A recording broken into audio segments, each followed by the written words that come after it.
ఈరోజు రప్ప రప్ప నరుకుతాం, రప్ప రప్ప చంపేస్తాం, మేము వచ్చిన వెంటనే మ్యాజిక్ ఫిగర్ దాటిన వెంటనే గన్నులు గొడ్డళ్ళు ఇవే చర్చలు నడుస్తూ ఉన్నాయి. కానీ ఎక్కడైనా ప్రతిపక్ష పార్టీ పోషించాల్సినటువంటి బాధ్యత ఎక్కడైనా ఆ పార్టీ చేస్తూ ఉందని చెప్పేసి షర్మిల గారు సూటిగా ప్రశ్నించడం జరిగింది.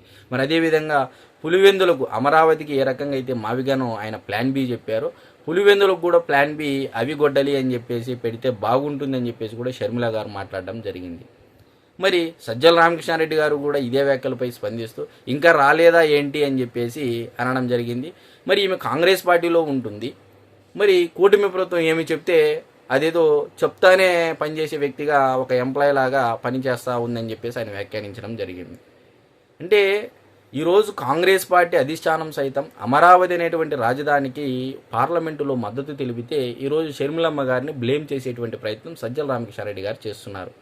ఈరోజు అంటే కంప్లీట్గా భారతీయ జనతా పార్టీ, తెలుగుదేశం పార్టీ అనేది కాంగ్రెస్ భావజాలానికి సిద్ధాంతానికి వ్యతిరేకంగా పుట్టినటువంటి పార్టీలు, ఇది అందరికీ తెలిసినటువంటి విషయమే.